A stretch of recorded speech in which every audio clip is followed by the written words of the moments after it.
Hello mga kabibig, welcome back sa ating bagong YouTube channel. Ito ang pinakamaingay na YouTuber sa balat ng YouTube. Ako si kabibig maglebat-lebat na town with evidence ako. Senator Joel Villanueva, ikinahihiya ng mga GIL member. Ibang membro, titiwalag na sa grupo. Parang frustrating daw ang ginawa ni Senator Joel Villanueva. Ano nga ba ang rason ni Senator Joel Villanueva kung bakit siya nag-over the backward? Hindi maniniwala ang ilang miyembro, lalo ang ibang mga Pilipino, na dahil lang sa salitang work, work, work. Kasi nasabi ni Joel Villanueva na nagkaroon sila ng heart-to-heart talk ni Senator Alan Peter Cayetano after that time, bumaliktad na si Joel. Heart-to-heart talk, tapos ang rason work, work, work. Kaya nagdududa ang mga tao, mga kapipig, na tila na pressured daw si Senator Joel Villanueva, na tila natakot sa mga di umunoy kinaharap na kaso. Di ba sabi naman ni Ombudsman, Boyeng Remulla, na tila hinog na, hinog na daw, hinog na, Ombudsman says. Ito kami, i-share ko lang sa inyo ha, kasi chika ito, at totoo naman sinabi ni Boyeng Remulla. Hinog na ang kaso ni Joel Villanueva. Hinog na. Ombudsman says flood control case versus Joel Villanueva almost ready. This was May 26. Mag-iisang taon na Ombudsman Remulla. So, it means that dadamputin na si Joel Villanueva. Pati si Chis Escudero. Dadamputin na ba? Sabi nga, na-harvest na ba? Hala ka. Ito'y hinahanap ng mga netizen itong statement ni Boyeng Remulla. Sir Boyeng, akala namin hinog na ang parang kaso ni Joel Villanueva. Arestuhin nyo na. Isama na yan kay Jinggoy Estrada. Sabi ng iba, huwag isama kay Jinggoy. Kasi si Jinggoy matapang at talaga nanindigan. Yan si Villanueva, naku, doble cara. Doble cara daw si Villanueva, kabibig. So, parang galit at hindi naka-move on ang mga tao kay Joel Villanueva. Ito Ombudsman, inosisa kung kailan nito pipitasin ang hinog na kaso ni Senator Joel Villanueva. So, ang mga tao ngayon ay nag-question na. Uy, Ombudsman ni Mulia, akala namin hinog na. Kasuhan mo na si Joel. Ipadakip, arestuhin nyo na.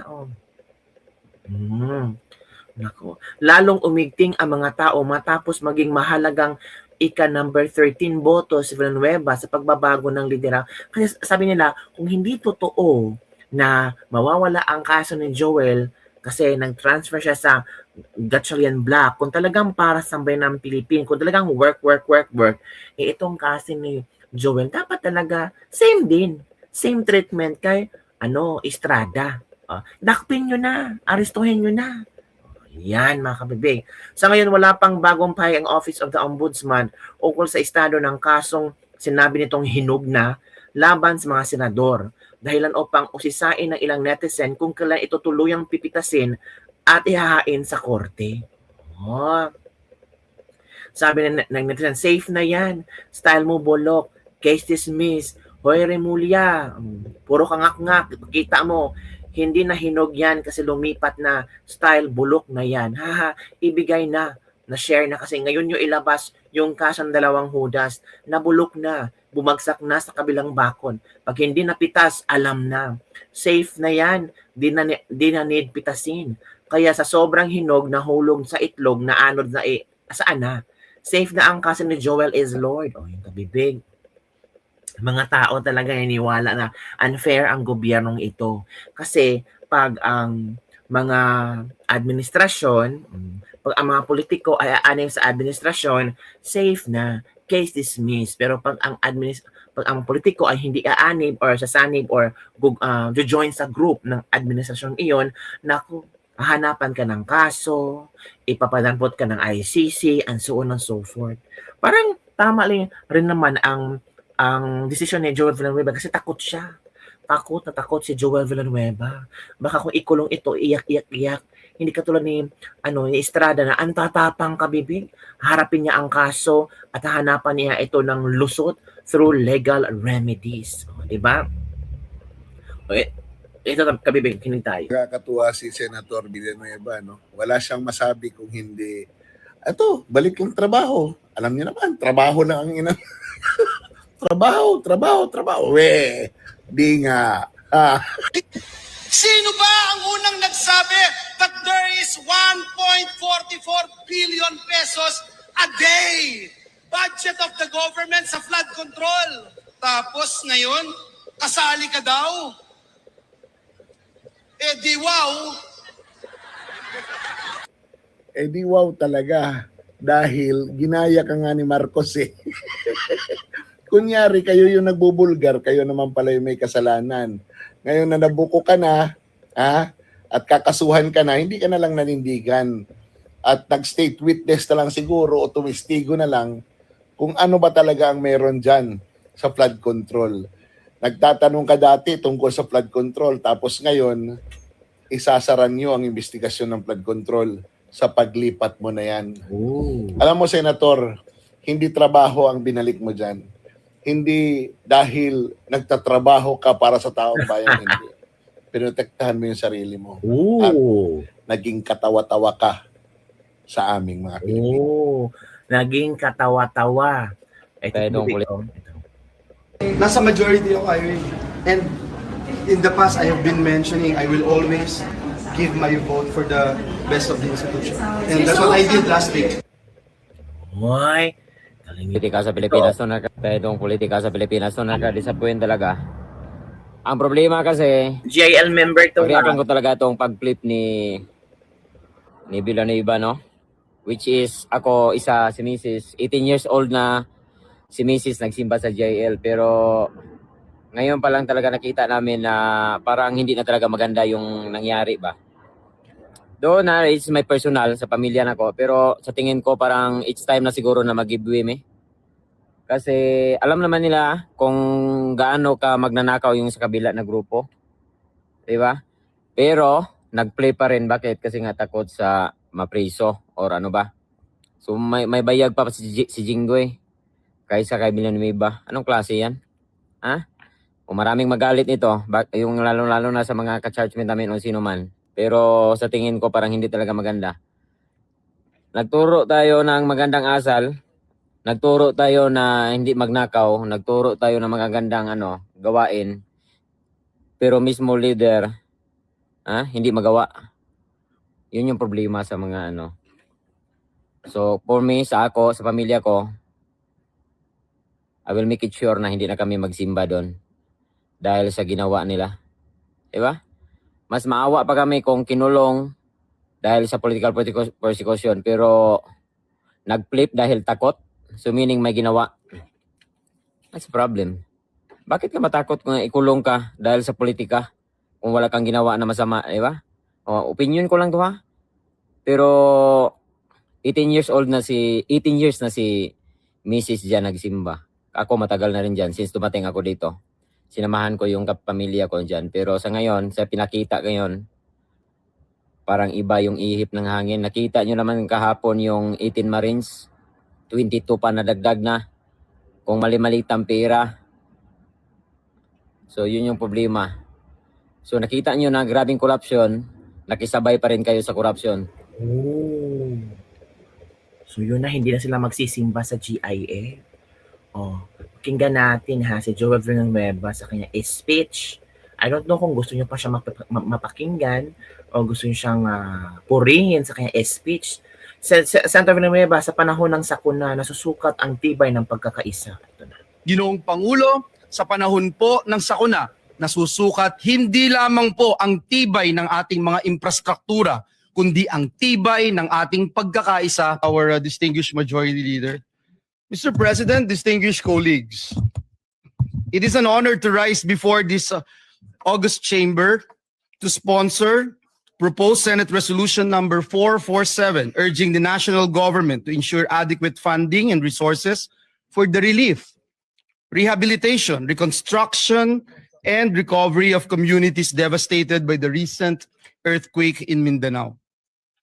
Ginoong Pangulo, ang usapin po natin ngayon ay hindi lamang tungkol sa pondo. Ito po ay tungkol sa mga buhay na winasak ng lindol at sa ating tungkulin na tulungan ang ating mga kababayan na muli pong makabangon. Noong pong 8 ng Hunyo, isang magnitude 7.8 na lindol ang tumama malapit sa Sarangani Province. Sa loob lamang po ng ilang minuto, nagbago ang buhay ng daang-daang libong Pilipino. As of June 16, at least 68 lives have been lost. More than 1,000 have been injured and over 30 remain missing. Mahigit 1 milyong individual o higit 330,000 families ang naapektuhan, habang halos 19,000 pa rin ang nananatili sa evacuation centers. Ngunit higit pa po sa mga numerong ito ay ang mga kwento ng ating mga kababayan, mga pamilyang nawalan ng tahanan, mga batang hindi makapasok sa paaralan, mga manggagawa, mga magsasaka, mga mangingisda na nawalan ng kabuhayan at mga pamilyang nagdadalamhati sa pagkawala ng kanilang mahal sa buhay.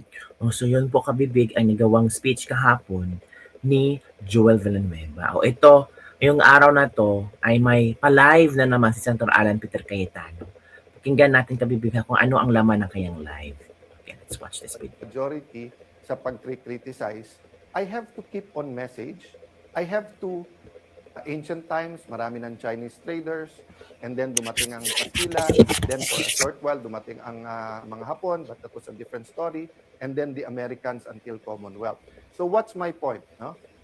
My point, lesson number 1, seeking His kingdom, tapos sabi, everything comes to you. Same thing po, if we build the kind of environment, the kind of culture, the kind of nation we want, hindi na natin kailangan pag-usapan yung corruption, yung equality, lack of opportunity, because magiging built-in na yon. So despite miracle after miracle, the Lord Jesus had to remind the apostles, huwag nyo nang isipin anong kakainin nyo. Huwag nyo nang isipin saan tayo matutulog. Huwag nyo nang iisipin na mapapagod ba tayo, saan tayo magpapahinga. Ang isipin nyo, ang kaharian ko at sino ako or yung righteousness ng Panginoon. So, I am constantly reminded, despite po na nagro-rotation po ang bagong 13 o bagong majority sa pag-criticize, I have to keep on message. I have to continue talking to you and explain what we're fighting for.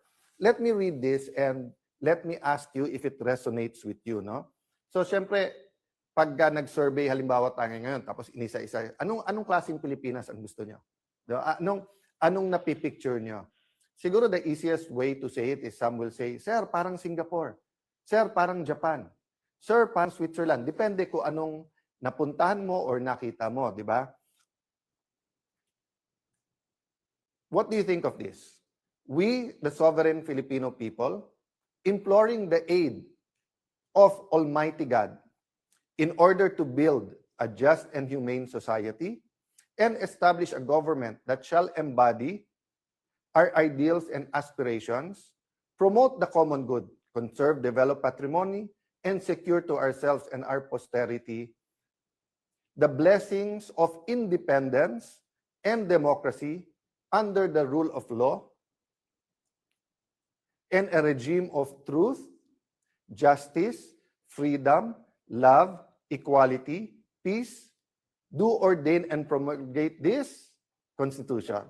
So yun, medyo sa umpisa at saka sa dulo, giveaway kasi hindi po to nilikha lang ngayon or sinulat or hindi to chinat GPT or hindi to yung parang survey. Kung hindi ito po yung preamble sa ating 1987 Philippine Constitution, di ba? Ibig sabihin po, ito po ang attempt na i-articulate kung anong Pilipinas ang gusto natin. Can I highlight for today? 1, the aid of Almighty God. So doon po sa inyo naman nagsasabing, wag nating isama ang usapin Diyos o ang batas ng Diyos sa batas ng tao o gobyerno. Hindi po mismong konstitusyon natin sinasabi in the aid of the Almighty God. I agree with you if you say na wag nating sabihin ang Diyos kampi kami sa amin or kampi sa inyo o kayo demonyo kami ganito. I agree with you kasi nga dapat we're on God's side. Hindi dapat nating claim na God is on our side, di ba? But yung salita ng Diyos ay importante. So that's number 1. Number 2, malinaw na malinaw dito. Rule of law, ibig sabihin po, hindi tao yung masusunod kung hindi batas. Di ba? At nakalagay din po dito yung sinasabing regime of truth, justice. No? So ibig sabihin po, kailangan maghari ang katotohanan. So let me go to a new word, cover. Cover. What does it mean to be covered or to have cover? Diba? So sa libro, yung cover, yun yung ibabaw. Pero halimbawa, sa ating mga Kristiyano ulit, mga kapatid nating Muslim, assalamualaikum, let me use the biblical principles and talk a little bit about what is close to my heart in what I've learned dun sa biblical principles. So halimbawa, sa mga Kristiyano, hindi po ang ating sariling gawa or hindi tayo worthy na ma-reconcile sa Panginoon. Pero paano yon? May utang tayo, may kasalanan tayo. We are covered by the blood of Jesus. You are covered, di ba? So pag sinabi kong halimbawa, George, in advance mo 3 months na sweldo. Sir, sabi mo last time, pag nag-overtime ako ng etong habang SP ka, covered na yung utang ko, di ba? Bayad na yon. So, napaka-importante po ng word na cover. Okay. Having said that, ano po ang ibig sabihin pag sinabi natin na ngayon na recovered? Ibig sabihin na cover dati, nawala, nire-recover mo. Diba? So for example, during the time of President Aquino and the first half bago nung pandemic, President Duterte, napakaganda ng ating ekonomiya. Nagkaroon ng economic recovery. Diba? Na-recover. Nag-recover ang ating ekonomiya.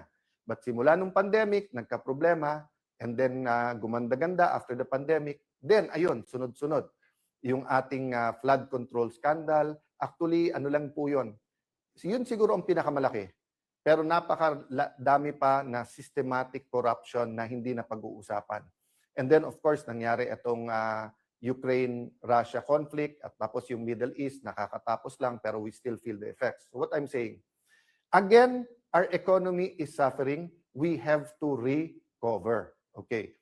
So, in terms of nation building, yung 13 po ngayon o yung majority led by Senator Lacson, Senator Soto, Senator Win Gatchalian, of course, as the Senate President, the 2 Senator Tulfos, Rafi, and Erwin, I will not take it away. They want to build a nation. Don't take it away from us. Yung amin pong grupo want to build a nation. So, good faith po tayo. Meron kayong vision of a nation you want to build. Meron kaming vision nung gusto natin i-build. Pero tanong ko, anong regime? Regime of truth and justice ba? Kasi kung regime of truth and justice, let me tell you, mga kababayan, there are 2 groups now. Those who want to uncover the truth and those who want to cover up the truth. Dalawa lang po ha, dalawa lang po. So pwedeng one who wants to uncover, di ba? One who wants to cover up. O, ulitin ko ha, one who wants to cover up, wants to uncover. O, so dalawa lang parati yan, dalawa lang. Ha? Kung ano man ang ating kulay, politika, ang punto po, Read we have between the to lines. meditate, we have to pray, we have to make a decision. Bakit po? Mali-maleta ang reward kung ikaw ay para sa cover up.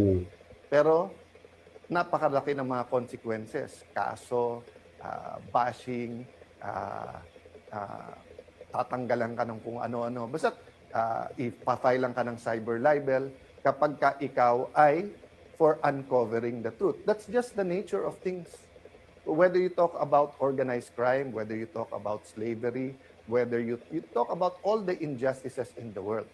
Those who want to keep the injustice, those who want to cover up, usually have the resources. Kasi kumita sila doon eh. Di ba? Nandoon yung kayamanan ng mundong ito eh. But those who want to uncover the truth, to reveal the truth, di ba? To show the truth. So why is this important? Because, for example, we're an agricultural country, di ba? Gusto natin hindi lang to produce our own food. We're an archipelago, pero nag-i-import tayo ng isda. Nakakakain tayo, pero magsasaka natin, hindi nakakakain. Mga anak nila ayaw na po maging magsasaka kasi walang pera sa pagiging farmer. And there are a lot of good programs, di ba? But habang ninanakaw lahat ng pera, habang mali-maleta ang pera, habang ang hindi lang naman flood control, di ba? Pati yung irrigation, ninakaw din yun. Ilan regimes ang dumaan, pati fertilizer, di ba? Tubig ang binigay nung before sa ating mga farmers. So what I'm saying there is that in any home, in any building, in any nation, foundations are important. So kapag ka ikaw ay gumawa ng isang bansa, ang pundasyon niya ay sa buhangin, gigiba yun. Gigiba po yun. Kasi hindi tama ang pundasyon. So kailangan ang pundasyon natin katotohanan. So respond lang ako ng konti, sabi ni Senator Lacson. Sayang ang pera. Nung si Alan Cayetano ang Senate President, 700 million ang nagastos. Sabi ko, saan kaya galing yon? Tapos, sabi ko, total, magaling mag-divide. Sila Senator Lacson, very divisive. Dinivide ko. Kasi ang ginamit niya, 28 days daw ako naging Senate President. So, tignan niyo po ha. Multiply muna, multiply. Multiply mo ang 25 million na sinabi ni Senator Win na gastos ng Senate a day, i-multiply mo yun sa 28 days and baliktarin mo naman, division. 700 divided by 28 days is 25 million. Yun din naman ang ginawa ni Senator Win. Tinignan niya lang yung budget ng Senado, tapos dinivide niya, nakuha yung 25 million a day. So nasaan yung intellectual dishonesty? Nasaan ang pagtatago ng katotohanan? Simple lang po. Kahit sino po ang Senate President, 25 million a day ang gastos ng Senado kung ganun kasimple ang computation mo. Meaning, yung budget ng buong Senado divided by the number of calendar days. Di ba? So, may nabasa po ako, sorry, nakalimutan ko kung sino mismo nagsabi. Sabi niya, statistics is like a bikini. Ulitin ko ha, statistics is like a bikini. Why? What it shows is very revealing. But what it hides is essential. Oh. So makikita niyo po, ni-reveal niya, parang pang-intriga, di ba? Kasi magaling naman talaga sila mang-intriga eh. Nagte-take turns lang naman po. Si Rafi Tulfo, si Erwin Tulfo, si Senator Ping Lacson. Tapos yung iba sa grupo nila, yung tag team lang yun. Para, kayo naman mang-inis kay Alan. Kayo naman magkalat ng hindi totoo. Kayo naman magkalat ng ganito. Palabasin natin ang gulo-gulo, di ba? Again, ano yung intent? Para hindi malaman ang buong katotohanan tungkol sa korupsyon sa ating bansa. But let's be intellectually honest. Whoever was SP nun, ganun din ang gastos. Question. Pero bakit sila one day may napasa? I challenge all the congressmen and senators. 1998 pa lang, congressman na po ako. Naging konsel po ako for a short while po, vice mayor. Naging member po ako ng House of Representatives. 4 na term po. 4 na term. Pangatlong term ko na po to bilang senador. I was privileged. No? God honored me by allowing me to be speaker and then for Senate President kahit maikse. I challenge lahat ng congressman, senador. Prove me wrong. Sa huling 3 araw, yung Monday to Wednesday, kapag kayo po ay session, diyan po ang ratsadahan. Kasi lahat ng pang second reading, i-second reading na natin. Lahat ng pang third reading, i-third reading na natin. Lahat ng, halimbawa, 7 ang nakapila sa Senate o 20 nakapila sa House sa interpellation. Kakausapin na ng majority leader yon or mag-uusap majority-minority leader. Pare, isa na lang magtanong, pasa na natin to. Yun po talaga ang ano doon. But what did the group of Senator Win and Senator Lacson do? Since May 11 po hanggang yesterday, hindi po sila naglagay ng mga membro ng committee nila as minority. Sila po ang ayaw magtrabaho. Hindi po sila naglagay ng mga membro para hindi mag-function yung mga committee. Question. Paano po yung mga ready na for BICAM na ipapasa? Yung po ay inauthorize namin. Tatandaan nyo po, May 13, yung pong inatake ang Senado, yung pong sa NBI na sinasabi na ngayon na halatang halata na ngayon ay part ng kanilang plano na sa amin binibintang. Alam nyo po ba na the next day po ay meron pong BICAM tungkol sa voucher system sa DepEd. Yun po ay nakakasana sa House of Representatives. Nag-confirm ako, tinawagan ko mismo si Speaker D na pupunta po ako doon. Tapos nagkagulo. Kinancel nila po yun. kung hindi ako nagkakamali, si ah, Senator Bam Aquino ang chairman nun, ang magpapatuloy nun. Meron, napakarami pong hearing. Yung hearing si Senator Pia tinuloy. Yung kay Senator Pangilinan, nagtanong naman siya sa floor, pero sunod-sunod na batiko sa iba't ibang mga pahayagan at online, kawawa daw yung farmers, dumating po sa Senate, tapos pagkatapos hindi pinakinggan. Kawawa po talaga kasi nagamit sila. Kasi pwedeng ituloy ang hearing. Hindi nila tinuloy. So yung sinasabi po nilang hindi nagtrabaho, waling-waling po yun. No? Walang katotohanan, panay kasinungalingan. No?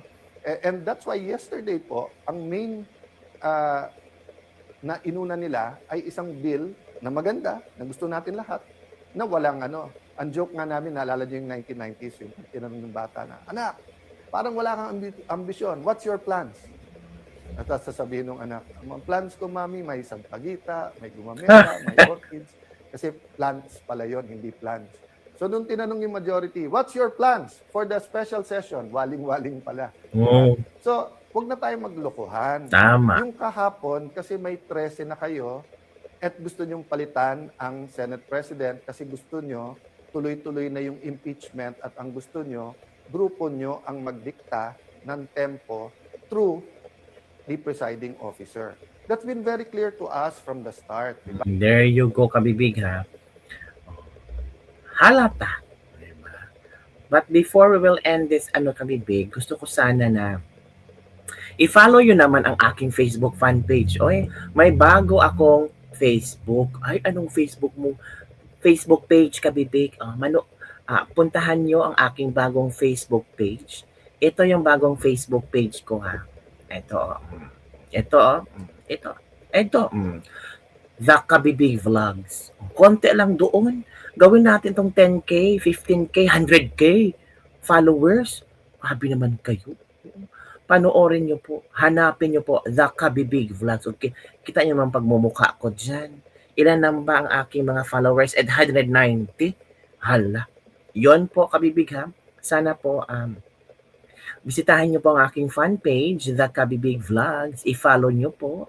At salamat po sa mga magpa-follow, magme-message sa akin, mga bashers. So, yan lang po, kabibig ang ating Lebak for today. Don't forget to like, subscribe, and share this video. Basta ang importante sa sesyon, waling-waling. Oh, diba? Grabe, waling-waling lang pala.